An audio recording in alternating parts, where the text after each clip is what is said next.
sir. Back in this bad boy, man. We live. We are live. Copper Color Productions. Moles and Money. Copper Color King. I'm late, man. Just had to edit a video. Had a client. My first client of the 2024 of the year. My first client.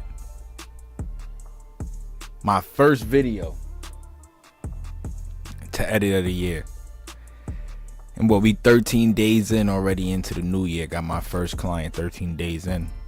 You know, other people doing better. There's other people doing worse. I'm just here to say that it's a blessing that I get my opportunity.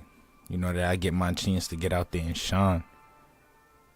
Because coming from where we come from what we come from, the trauma we come from, the oppression we come from, man, I'm not even supposed to be here right now. I'm not even supposed to be here making this video for y'all right now.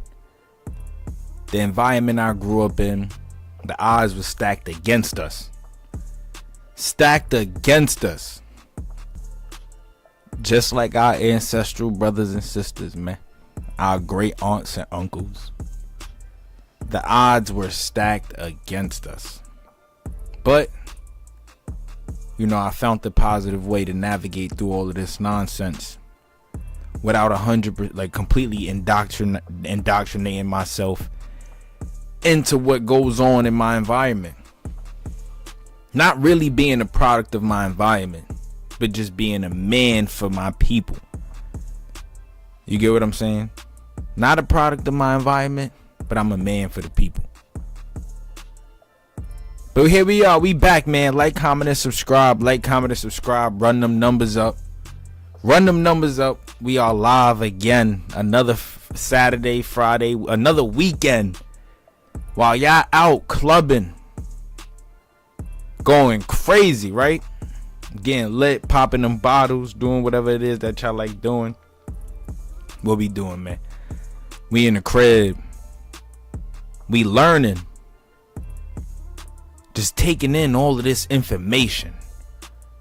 Learning more about the roots of where we come from. Right? I ain't going to continue to chat. Just wanted to show something to y'all real quick before we go into this video 100%, right? So check this out. This is a Narragansett Indian powwow. Narragansett Indian powwow. And look at the skin complexion on these brothers and sisters that we have here in this video right here. All of these people who know for sure where they come from. They know for sure where they come from. May I introduce the Narragansett Indians of Rhode Island. Rhode Island. Our brothers and sisters from the northern parts. From up north. They knew these folks was black, man. They knew they was copper colored. They couldn't hide this for too long. These people actually been on they bully to obtain recognition. You know, a couple years ago. They was wilding out for respect. Can't blame them. We cannot blame them. Because how dare you pillage the very land we live on? You tax us. You take everything from us. We don't have no control. You force our kids to believe in your religion. You force our kids into your schools to indoctrinate your religion. You impose all of your government rights on our Aboriginal tribes and skins. Our women and children. The things we consider commodities. Yes, sir. That's exactly what they did. Let's read this real quick though, right? This says, Ruth Wallace Herndon and Ella Wilcox Secatu analyze officials' tendency to designate Narragansett Indian people as Negro. As Negro or black. Although they locate the shift in the post-revolutionary period, The right to a name, the Narragansett people and Rhode Island officials in Revolutionary Era. That's a book, right? Or it comes from a book, something called Callaway, a king after King Philip's War. Sorry. But they was classified and they designated these Narragansett Indians as black. Black. Why? Look at the color of their skin. I'm assuming they probably African American too, right? That's what people would say. Take away the tribal gear, right? Take away the features and all of that. Put regular clothes on them. I bet y'all call them an African American. These folks same skin complexion as me, and I'm labeled an African American. However, my family ancestry, it runs deeper than that. I know it for sure. Saying all this to say, man, you can't really lie to people, right? You can't really lie to people about the stuff that's going on, you know, or about our history. You can't lie to people about history. Because we have the utmost opportunity to be able to go and research whatever we want at our own leisure. So this is what I advise everybody to go do, right? If you have a computer, iPad, iPhone, no matter what it is. Shoot, if you got an Android tablet, Android no matter what. Start researching. Do some research. Ask the people in your family some questions like, yo, grandma, grandpa, auntie, uncle, do you know where our family comes from? And then start to connect the dots. I promise you it's nothing hard. It is not hard. The only reason why people can't do it is because they don't want to do it. And they rather stick with this stigma and rather let other people who don't even know 100% where you may come from tell you where you are, where you from, or who you are. You're letting someone define your ethnic background, your ancestral roots, where you come from, your habits, your lifestyle, what you choose to believe in. That's all that is, man. But let's continue. So I want to play a video for y'all, right? And I found this doing my own personal research. And this is about the Narragansett Indian people. Listen to what some of them have to say regarding their tribe and the things that have happened to them within throughout the years and how they were displaced from their land and whatever the case may be. Shout out to Brothertown Indian Nation too. This is a really good video. I'm about to play it. I suggest you guys give this a listen. Very informative. Very, very informative. And if you got family from Rhode Island, this one is for you. This one is for you. Connect the dots, man. Connect the dots. Let's check it out.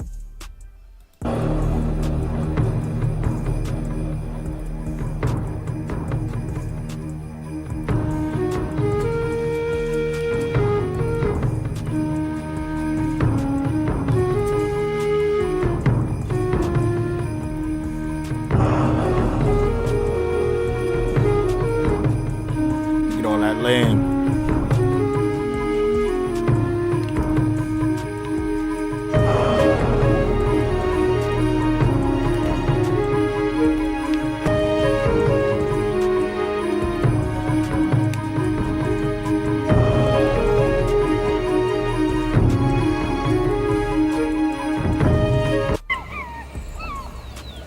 We always consider ourselves the people of the sun, the first people.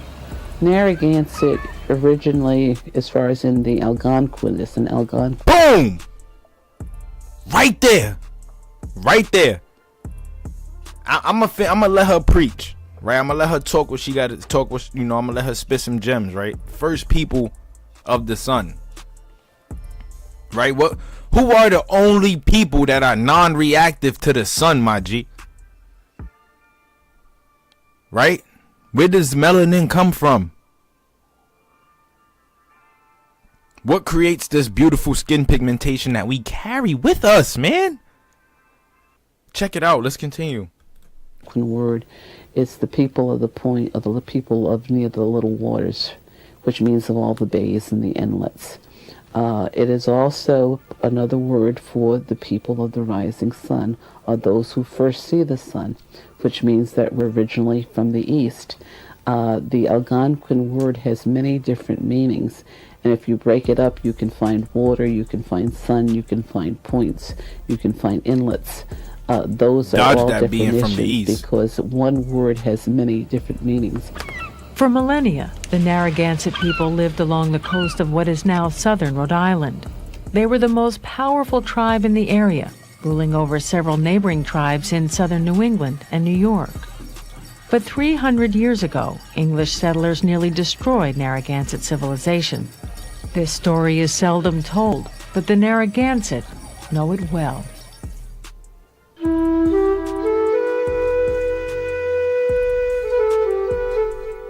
Now, it's funny though, y'all see how they try to like always associate these tribes and clans of people with groups of folks who were nearly obliterated or destroyed, as if these people still don't linger the lands of America today. These people are still lingering throughout Rhode Island. These people are still there. They still there. So what you mean? What you mean?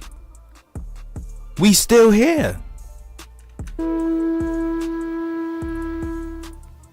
It is believed that the ancestors of the Narragansett migrated to present-day New England more than 10,000 years ago. They settled along the... And before we continue, Rhode Island is extremely important because if we all know and understand history, Rhode Island was a part of the first 13 colonies. So whatever slavery was happening throughout South Carolina, North Carolina, Virginia, and so forth, parts of that passed through Rhode Island. So as we read through the Indian slavery in South Carolina, we saw that they said that there were aboriginals being shipped out of South Carolina up north to New York and Rhode Island and south to the West Indies. So just think about it now. If all of these people are still lingering till this day, some of their ancestry could go back to the Aboriginal tribes in South Carolina, and they wouldn't even know it. However, they would still associate with Narragansett because when these people did reach these parts of the lands, they quickly and with the swiftness associated with their brothers and sisters of these different lands. If not, became slaves and captives themselves. The shores, river valleys, and forests of what is now Rhode Island, and grew into a prosperous tribe. By the time the Europeans arrived in the area in the 16th century, the total population of the Narragansett was between 30 and 40,000. The Narragansett lived close to nature in an area rich in food resources. Most of the farming was handled by women, while the men hunted and fished. The basic way of life for the Narragansetts was primarily a subsistence way of life. The food that they got, that was obtained primarily, was from the ocean. And this was done not only in the summer, but in the winter as well. They also were very familiar with all the different plants and animals that were in and around the shore. Families erected bark-covered houses called wigwams near their fields, and constructed watch houses to keep hungry birds from destroying their crops. The Narragansett were able to build up a food surplus by storing dried crops in baskets for later use. Here we go with the Tupperware again. The Tupperware.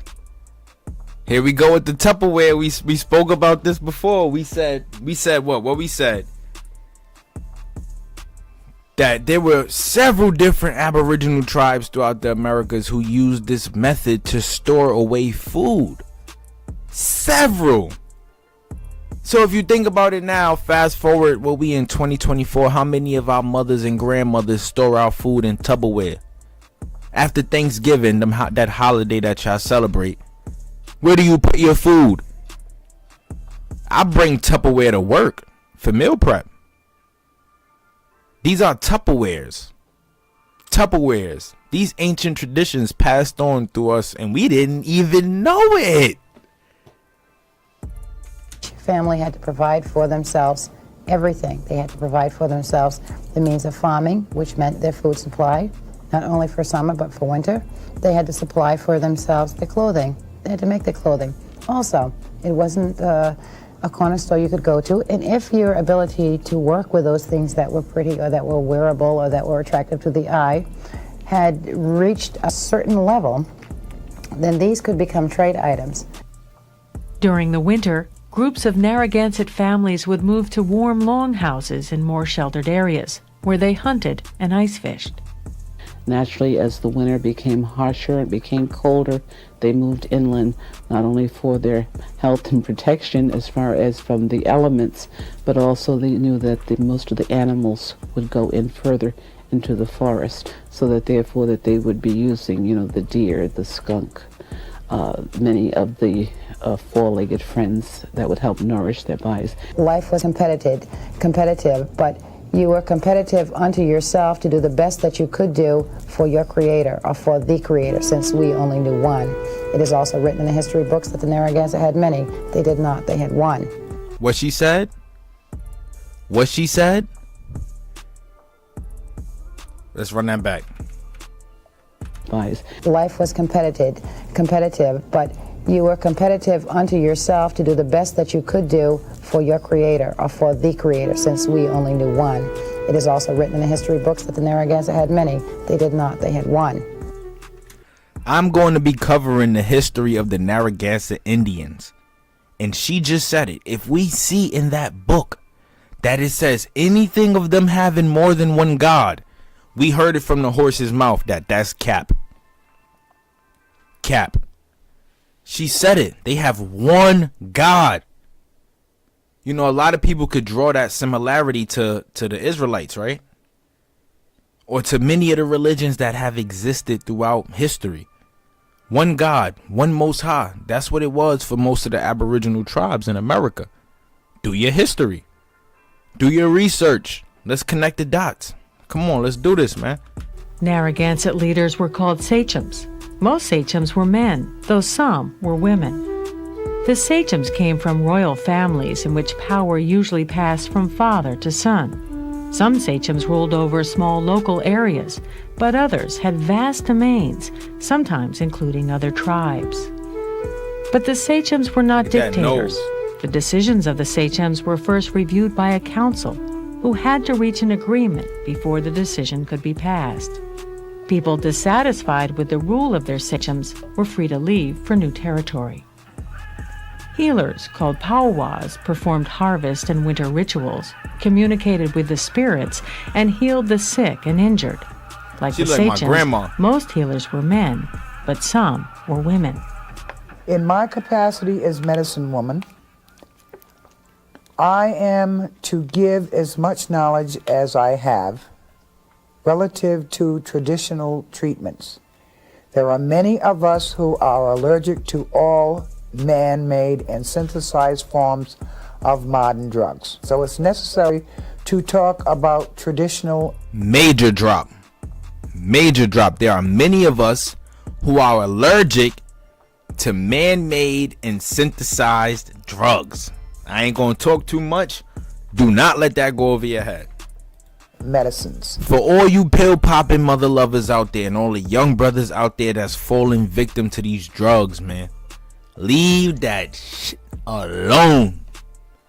It is not embedded for your DNA. It is not for your GNA, my G.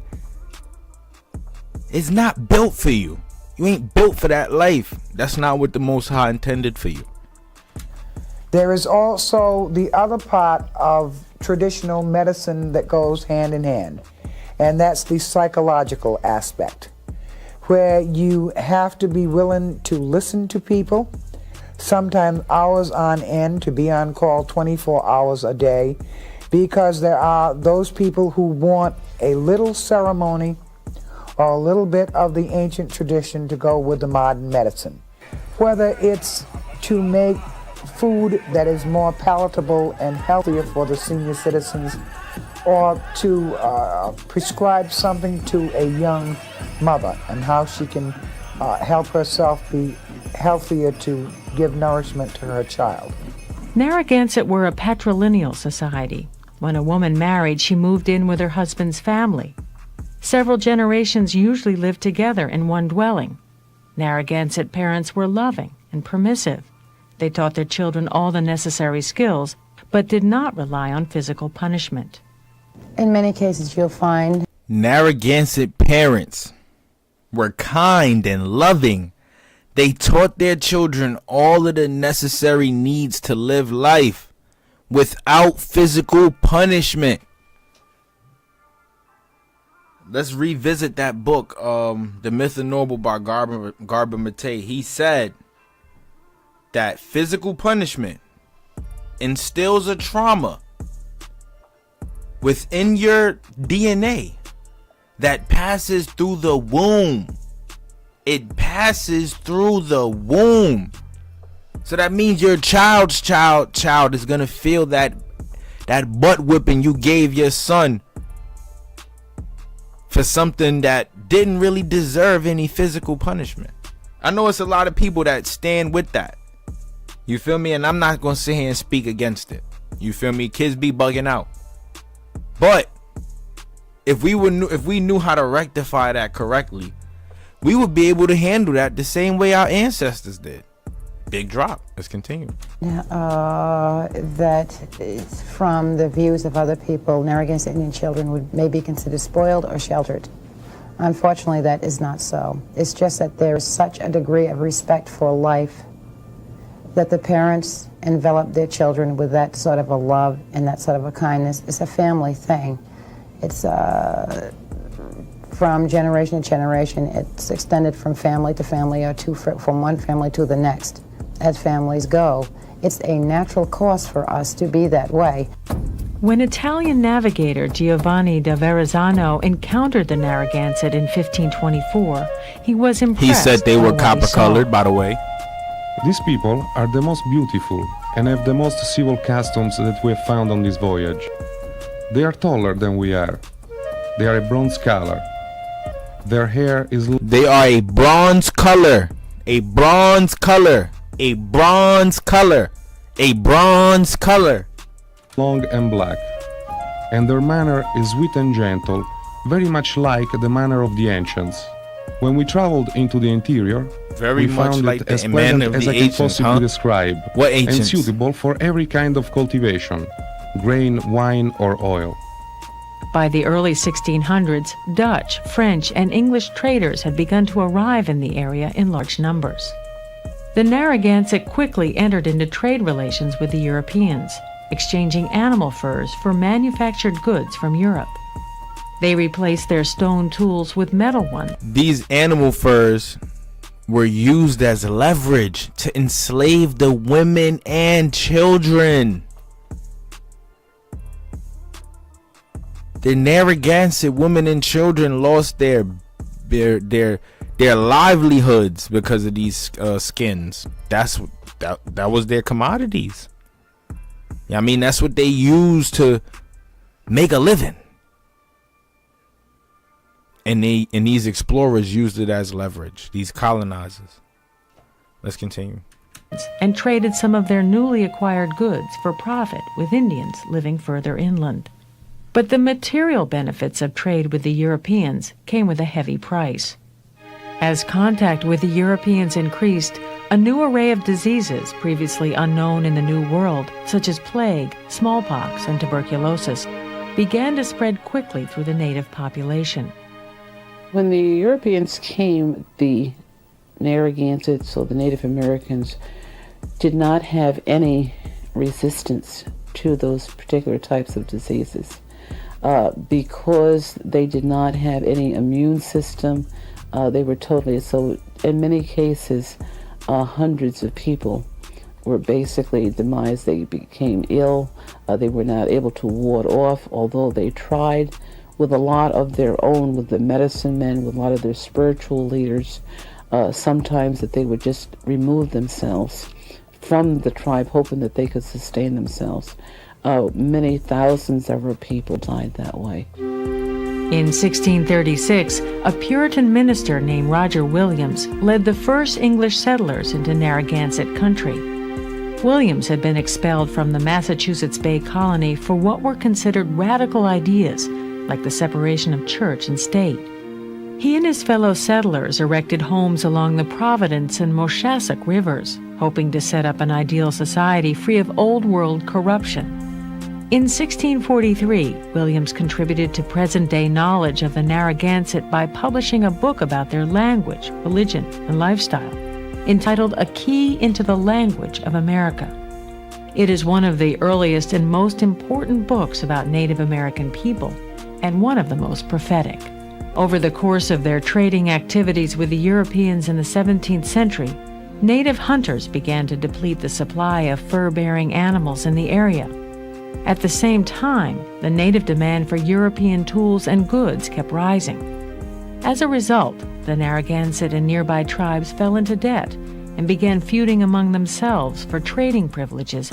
Big drop. Here you go. Here we go again. Here we go again. Like I said, this stuff was putting them into deep debt, heartbreaking debt. And as she just stated, it caused them to feud amongst one another.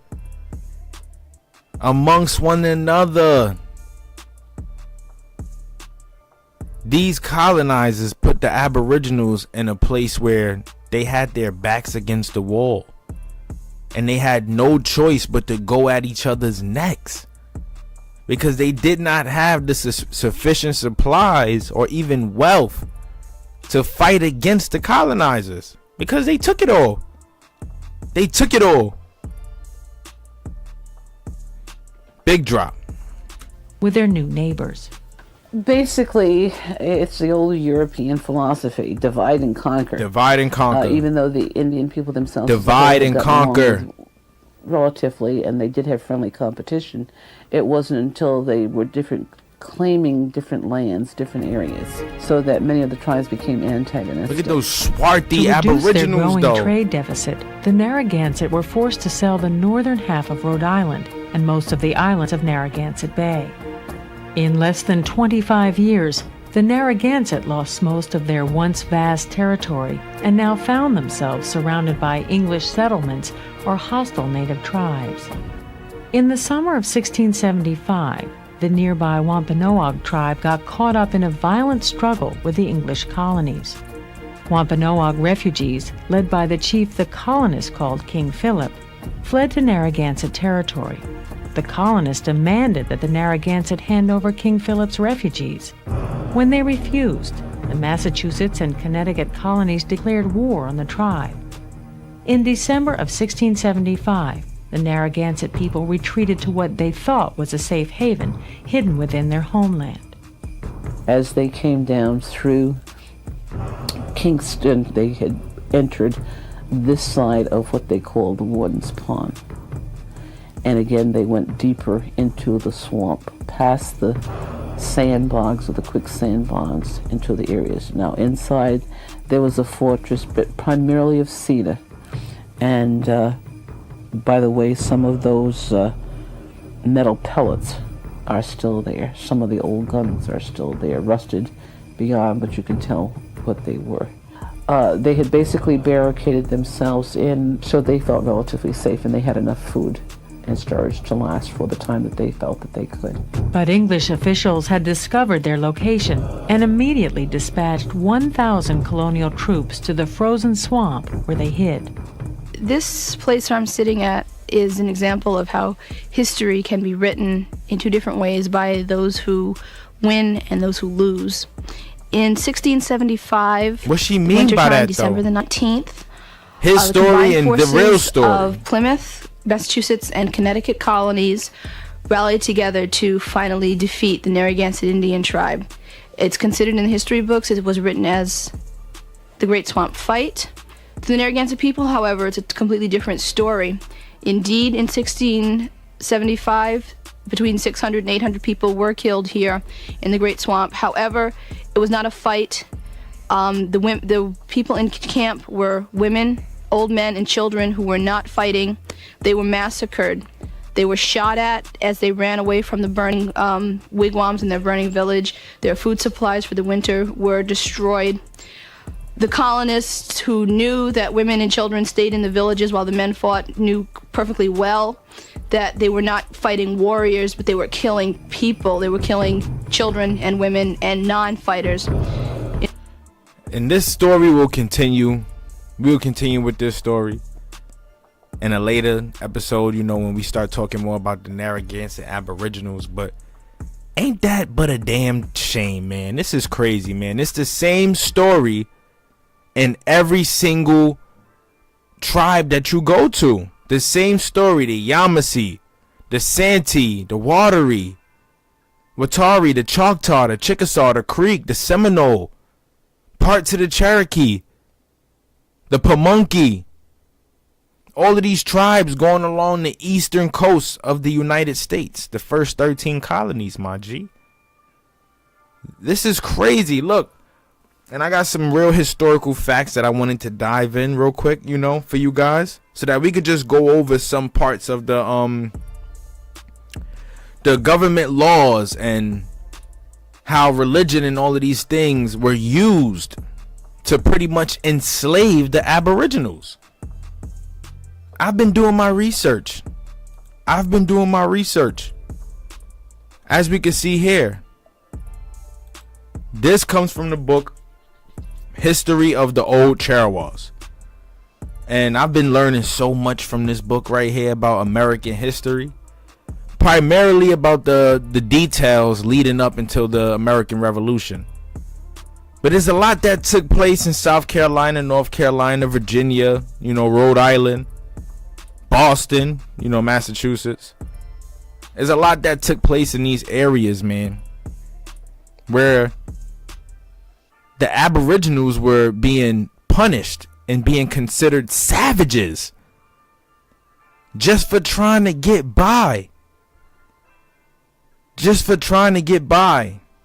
right here on the page 31. They divided the inhabitants' land. I mean, a lot was going on. People were getting slaves given to 100 slaves given to 3 of the sons. Somebody was robbed for their Negroes. We're gonna go over this book. Here you go. Huguenots were merchants. Scots, the Edict of Nantes, a lot of stuff that pertains to the Moorish people who were coming over here. But let's stay close on the Indians now. Gaddon's Wharf, the biggest slave port in South Carolina. Establishment of American government. English cannot be taxed. Right? It would be unlawful to decide a case without a jury. This is the chapter right here that I wanted to go into, or the part rather I should say, because a lot of this part right here actually speaks about the creation of jury duty. Now, I don't want to dive into the complete book for you guys, but I just want to bring out some things, right? In the 1700s, around the times before the American Revolution, before America actually became an independent nation, these 13 colonies were being governed by the British Crown. For those who know their history, they were being governed by the British Crown. And they only had parishes and parliaments within the colonies that were originally settled when the settlers first arrived. Jamestown, Charlestown, Charleston, places like that. There were only governments in the big colonies. Now, in the back areas, in the swamps of South Carolina, in the backlands and the wetlands of these places, there were no government. There were no governments. And a lot of the people living on these swamplands and these back parts of the land were the Aboriginals. Why? Because they, as it states in the book, these were the people that were being pushed off the land so these colonizers can settle these newfound lands. They were being pushed off the land. This is the late 1700s we're talking about here. So this is after the first colonies were created. This is after, this is around the prime of slavery, the beginning of slavery, indentured servitude. And here we have it. These guys, these faces of government pushed so hard to obtain the legislation and laws in the back parts of these states, or what they called countries or counties, because of the Aboriginals. They considered the Aboriginals to be savages, looters, rioters, thieves, people who weren't able to be civilized. And because of this, they pushed so hard to establish governments. And eventually, the neglect of the outcries of these people led into the American Revolution. They were tired of being taxed by the British Crown, overtaxed. And they didn't even have anything worth being taxed in their parts of the land. However, they still continue to settle and kill and commit these acts of genocide on the Aboriginal people. Now, I want to start off right here on this chapter right here, right? And this says right here, gentlemen of the grand jury, this is the introduction, right? You are now met to discharge one of the most, and let me zoom in. Sorry, let me zoom in.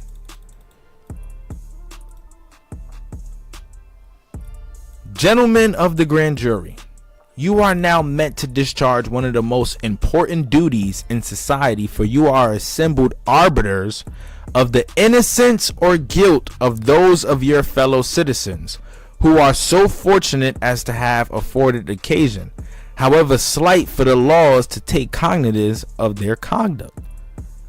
You are authorized to pass judgment in the first instance upon the apparently guilty wretch, and by your acquitting voice to shield an apparent innocence from a malicious prosecution. Basically saying that this person or these people are responsible, or they have to shield a person who can be innocent from prosecution, or they have to prosecute a person who may have committed several quote unquote crimes and has to be tried in a court. Such powers have the Constitution of your country vested in you, powers no less important than truly honorable when exercised with fearless integrity. It is your indispensable duty to endeavor to exercise those powers with propriety. It is mine concisely to point out to you the line of your conduct, a conduct which the venerable Constitution of your country intends, by protecting the innocent and by delivering the guilty over to the course of law, should operate to nourish in its native vigor even that Constitution itself, from whose generous spirit we have a title to call ourselves free men, an appellation which peculiarly distinguishes the English subject and ranks them above all the civilized nations of the earth. By as much as you prefer freedom to slavery, by so much ought you to prefer a generous death to servitude, and to hazard everything to endeavor to maintain that rank which is so gloriously preeminent above all other nations. Now, basically, to break this down, as I stated, they're basically letting the person know that they are responsible for either helping someone maintain their freedom, or they are responsible for helping someone lose their freedom.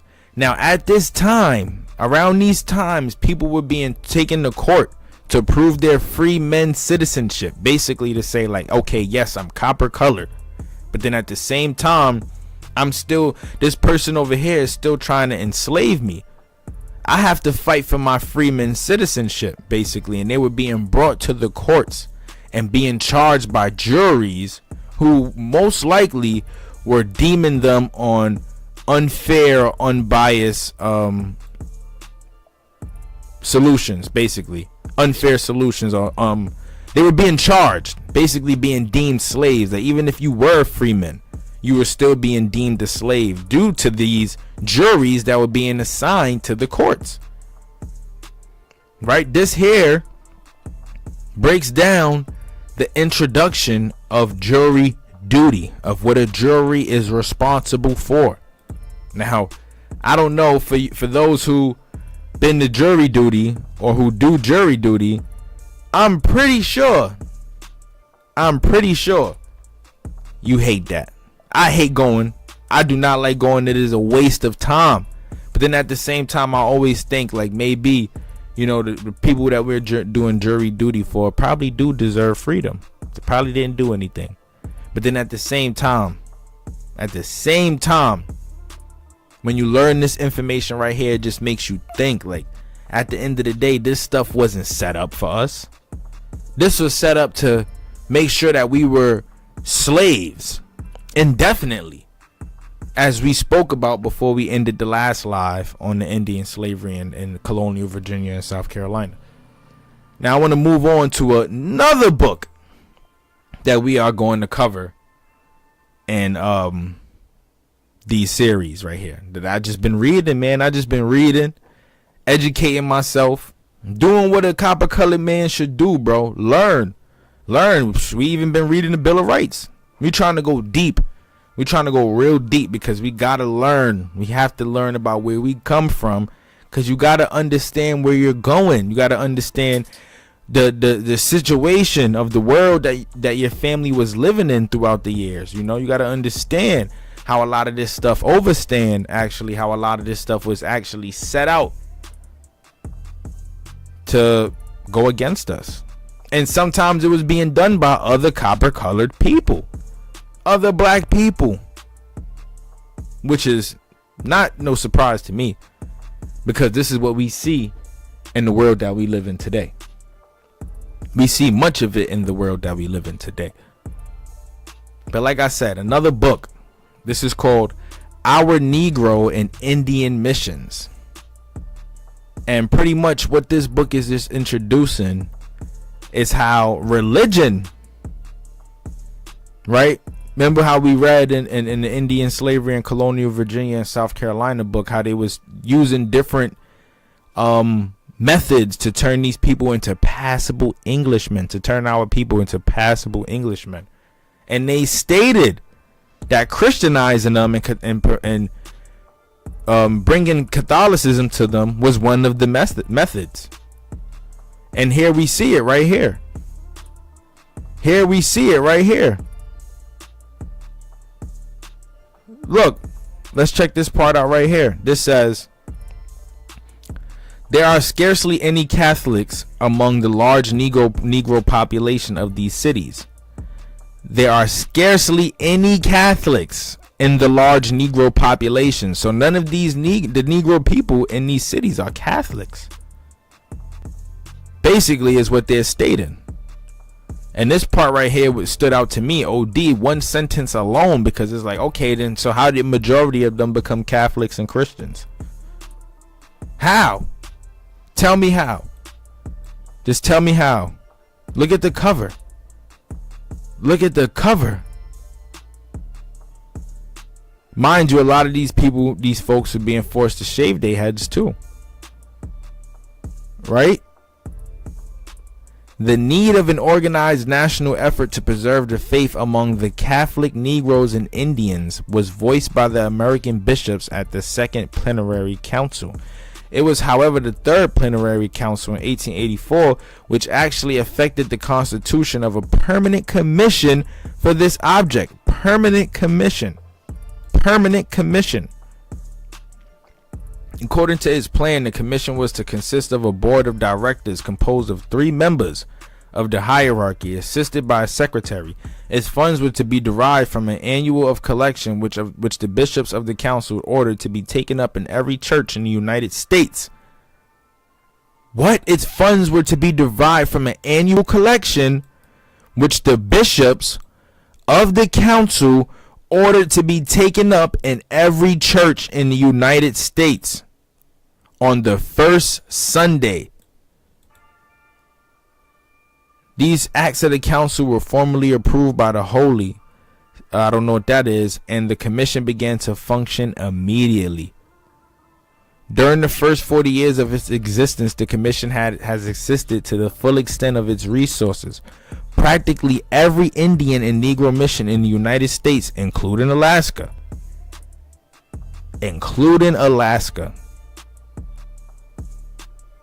these missions. So you know, when they talk about the missionaries coming over here to preach the word, our duty compels us to commend to you the apostolic work among the Negroes and the Indians. For it's the will of the holy and of the bishops of this country that a general appeal be made for this work, and that a special collection be taken up for it in its all churches in the United States on the first Sunday. Why are the Negroes and Indians the object of the church's deep interest? Her concern for them is born of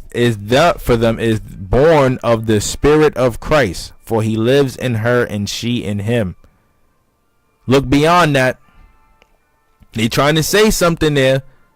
They saw something in these people, and Negroes and Indians, being that they the same people, that they wanted to exploit. And they used Christianity and Catholicism to move forward with that. But I know how people are with their religion, so I'm not going to continue with that. Let's return back to the book, man. We are back in the book. And I just wanted to finish up these last couple pages because we saw they spoke about how the Indian slave enjoyed no more privileges than the black slave. Although colonial laws usually acknowledge the presence of two distinct enslaved races, no difference in treatment was specified. Right? And then when we move forward, it said the law of 1740 continued what had been practiced throughout South Carolina's history when it stated that all Negroes and Indians, free Indians in amity with this government, and Negroes, mulattoes, and mestizos who are free accepted, mulattoes or mestizos who now are or shall have hereafter be in this province, and all their issues and offspring, born or to be born, shall be, and they are hereby declared to be and remain forever hereafter absolute slaves. So when I start going over this Cherwell book and they start talking about providing some type of law to govern these wild people that's living in the back countries and stuff, when they speaking about Negroes, mulattoes, mestizos, Indians, blah blah blah blah blah, all of these different categories, let's remember this is who they speaking about. Let's draw these dots. Let's connect the dots.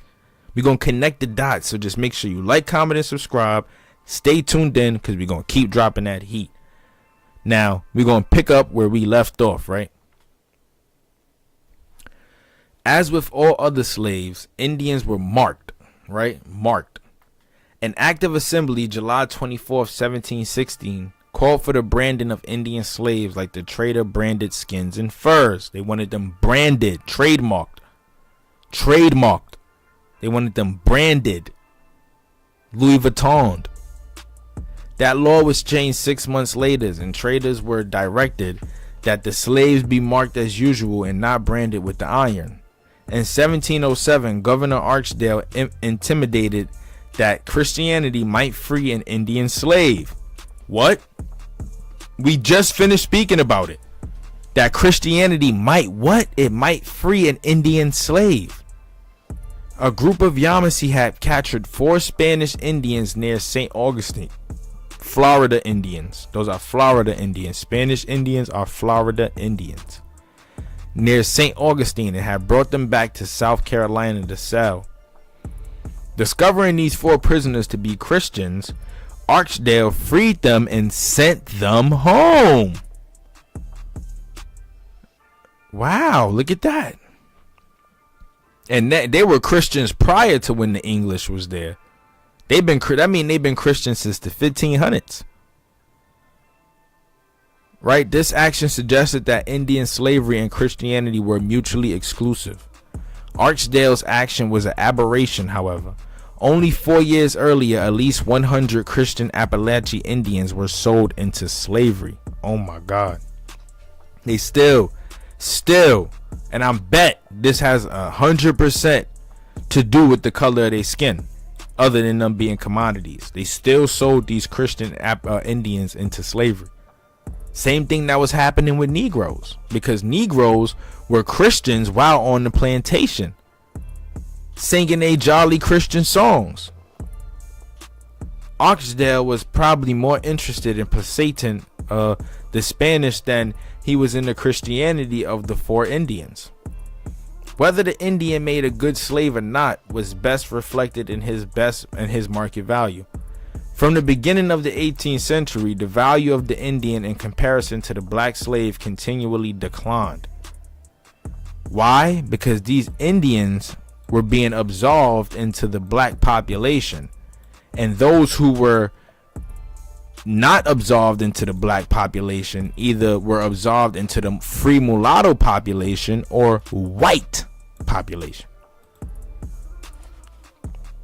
A contemporary observer remarked in 1712, an Indian man or woman who may cost 10 or 20 pounds, but a good Negro is worth more than twice that sum. By 1722, that gap had increased.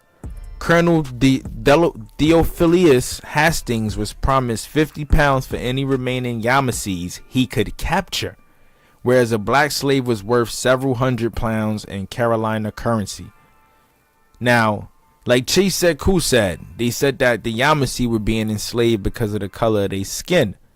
So, assuming that they were capturing extra darker skinned Yamasees, obviously they would probably try to sell them for more, despite them being Indians or Christians, just to get that bang for their buck, that several hundred pounds.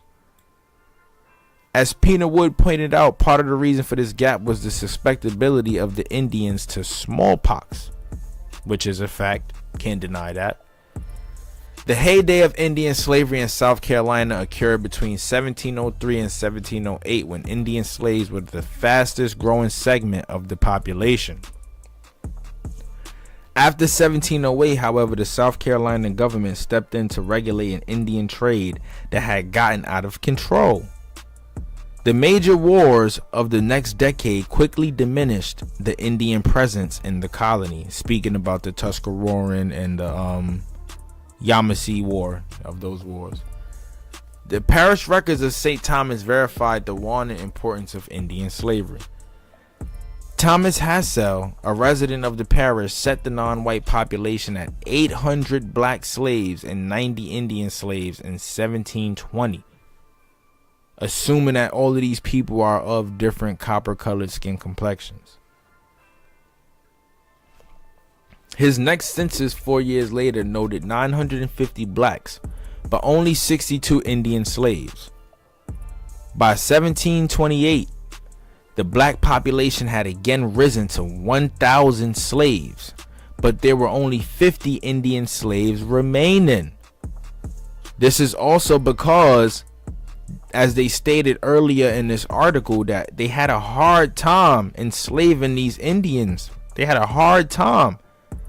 And a lot of it had to do with the laws and the treaties and stuff that they signed. So in order to be able to enslave majority of the Indian population, of course, on census or overall, you would have to reclassify the darker skinned ones as black and put them second or next to the African slaves that you're bringing over here as well, or the West Indian slaves that you're bringing over here as well, to add up to that population. Because like they said, they could fetch more for a black slave. You got to get the business behind it. There's a business behind this. This is all about business for these folks, and they just wanted to try and play the game as smooth as they possibly feel like they could. You feel me? Several circumstances caused the decline of the Indian slavery in South Carolina. The decline in Indian population due to wars and disease rapidly diminished the potential supply of slaves. As early as 1707, John Archdale was trying to cleanse the English of guilt over the decline of Indians due to disease and intertribal war. The increasing use of black slave labor replaced any early need for Indian slavery. The Indian could never compare with the black as a slave. The idea originated soon after settlement that the free Indian might even be of more value to the South Carolina slave society than the enslaved Indian. The proprietors in 1683 posited that the Indians will be of great use to the inhabitants of our province for the fetching and again of such Negro slaves as shall run away from their masters. In fact, the proprietors cannot see how in a large continent you Negroes when run away shall be brought in again, unless the Indians be preserved. Now, why is this? Why is this? Let's call the facts for what it is. If when these Negroes, aka Seminoles or Cimarrones, these runaways, when they're running away, where are they running away to? The other Indian nations. The other Aboriginal Indian nations. And who are the only people that can get close to those people? Bang. Using other Indians. And what they just said, these people were constantly being forced to fight one another.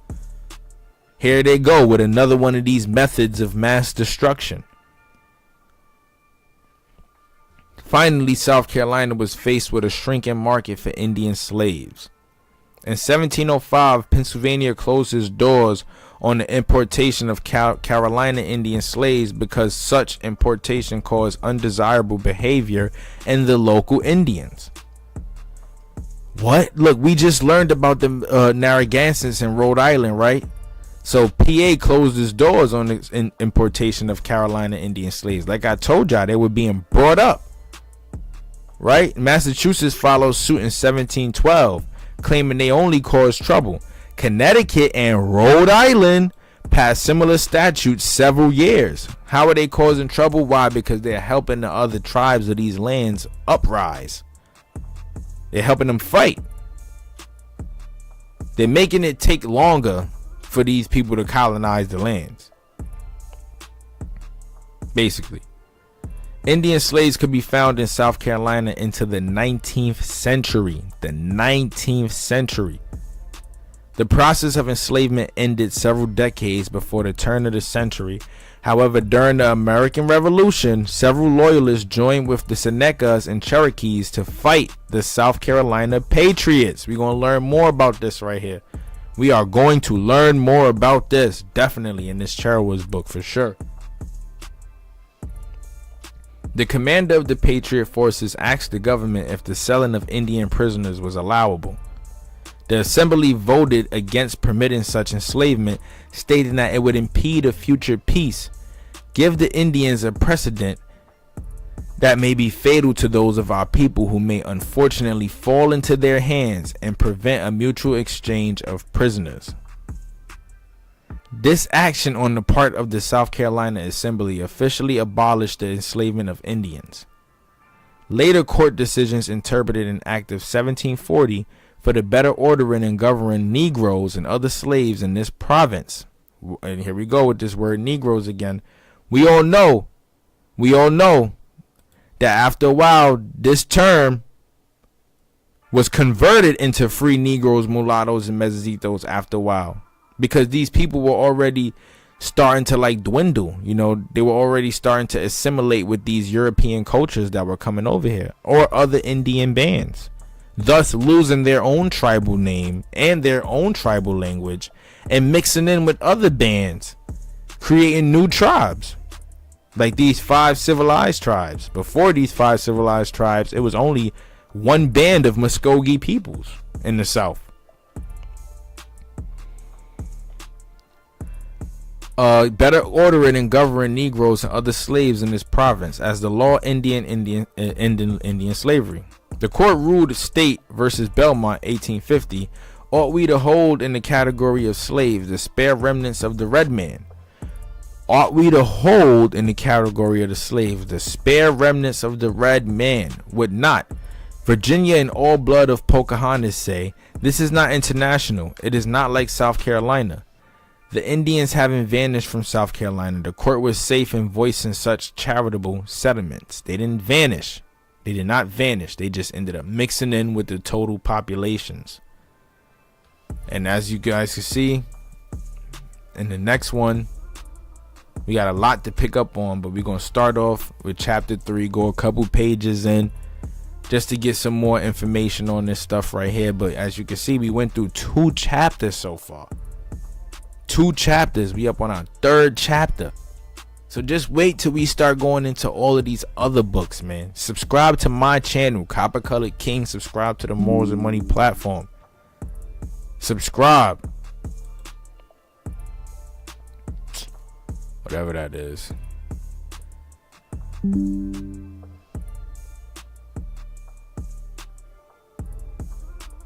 Indian slavery differed only slightly in Virginia.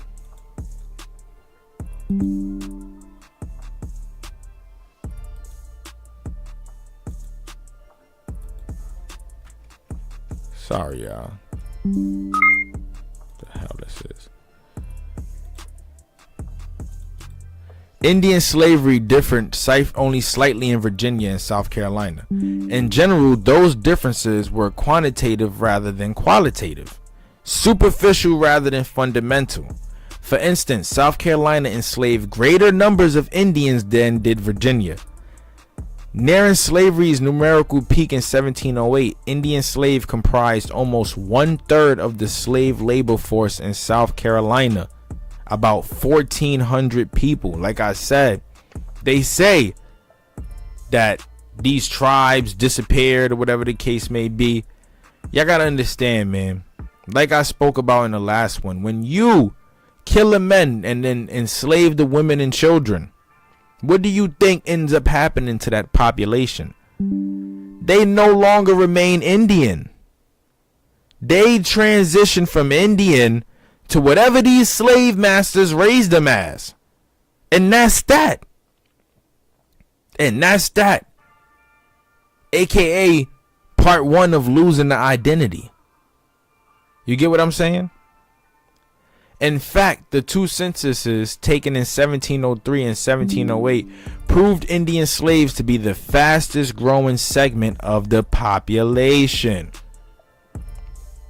This growth was short-lived, however. Indian slavery rapidly declined after the wars and stricter trade regulations of the 1700s. So they still continue to transition these people into passable English folks. That was the overall goal. In comparison, Virginia enslaved insignificant numbers of Indians. No censuses differentiated between black and Indian slaves because very few Indians were to be found while they were being transitioned into this black category. So they can remain slaves. That was the goal. By 1705, Hugh Jones noted that only a few Indians, slaver-free, lived among the whites. A greater supply of Indians in South Carolina explained the difference between the colonies because of a lack of geographic barriers.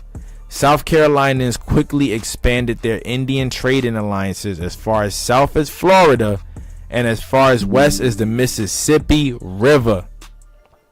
This brought them in contact with numerous and populous tribes. As we stated in some of our older videos, we got lists and lists of the different tribes who inhabited these lands from Florida to the Mississippi River. There's a bunch. The Muskogee peoples. On the other hand, Virginia was limited in the potential supply of Indian slaves by the Appalachian Mountains and by the Powhatan Confederation. Further, by the time Indian slavery evolved in Virginia and became an acceptable practice, the Indian presence had diminished drastically. From a high of 18,000 in 1607, the Indian population had declined to 2,000 a century later. South Carolina enslaved more Indians than partially because it had more Indians to enslave. So they saying majority of the bands of Indians lived in South Carolina. That's basically what they stating. But they make up all of these numbers here. You can't possibly sit here and document all of these numbers, especially at that time. You ain't have no calculator. They over there riding on horses and stuff. You acting like you going to every freaking tribe, or you going to everybody's house knocking on the door like, hey, you black, you Indian, you white. These numbers is made up. You got to think about it. Like, think about it. Facts. It's the 1600s. How are you calculating this? We got beef. You can't even count us without us fighting. You get what I'm saying? Indian slavery was more prominent in South Carolina because Indian trade played a more significant role there. Why? That was where the ports were, the biggest ports. Early in South Carolina history, their skins became one of the biggest or most important exports. As Shorty said in the Narragansett videos, this stuff right here, these commodities, this is what they was leveraging that was putting the Aboriginals in debt. Right? Look, goods obtained from the Indians proved essential to the colony's economy.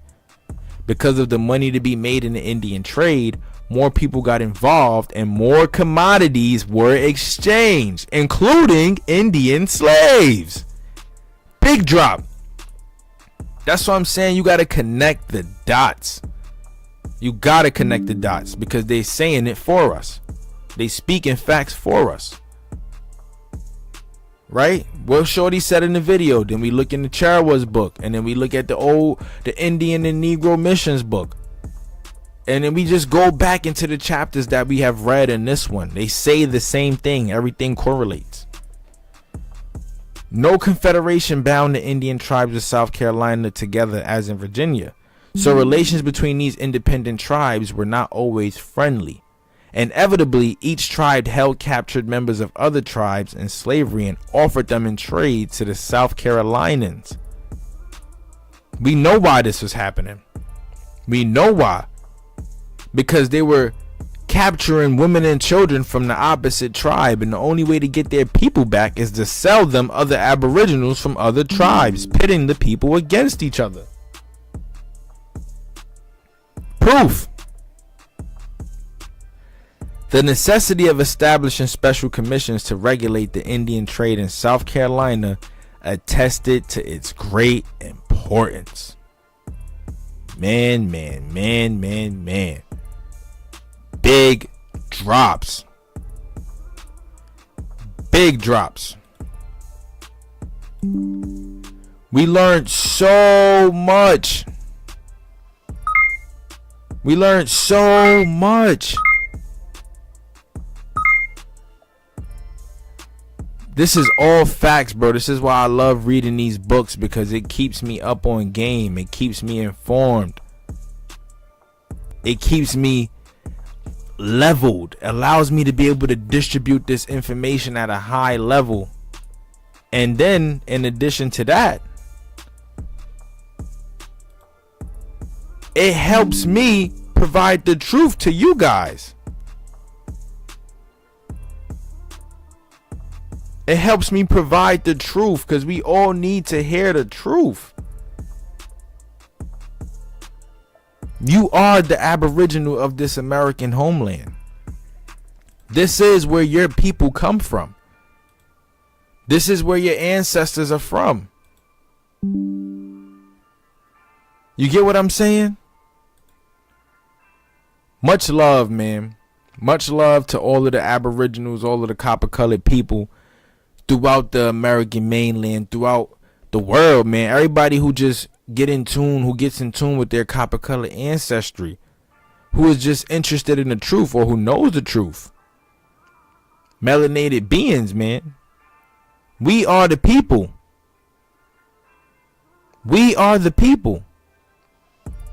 It's time we go back to our roots. It's time we go back to our ancestral roots, man. You with the Copper Color King. It's Copper Color Productions, man. We done gave y'all another banger. Another banger. I appreciate those who tuned in. Like I say, like I always say, like, comment, and subscribe, man. Stay plugged in like an extension cord. We will be back. The article is coming to an end, so we're going to be introducing the next book. That's the history of the Charawas. We're going to talk about the events that led up to the American Revolution. And then we're going to dive into more books. We got more books. So just make sure you subscribe to my channel, Copper Colored King. We're going to be breaking these videos up for those who have short attention spans. You can find all of the drops over there. You find my live streams here at Morals and Money. We got the podcast jumping. We just did a couple interviews. For those who ain't been tuning in, make sure you go tune in. I do not want nobody to miss out, because what we doing over here on our platform is different. It's big. We are really trying to make a difference. You're really trying to inspire people. Really trying to introduce people to new topics, new subjects, new things in the world. One thing I would like to introduce to you guys, and before we end this off, make sure, for those who will be interested, join our webinar, man. We got so much to offer in this webinar. I mean, we're going to be talking about content creation, engineering, music production, life coaching, video editing, podcasting. You feel me? For everybody who, if you're a beginner, even we're going to be having history lessons, man. The whole shebang. Make sure you go check out the Morals and Money Instagram. Click the link in the bio. Sign up. Join our webinar. You can also find the link on my Instagram, Copper Color King. Breaking the Black Barrier. Check those both out. Give us a follow. Shout us out. If you rock with the content, man, like I said, tune in. We got more drops coming soon. Let's get it.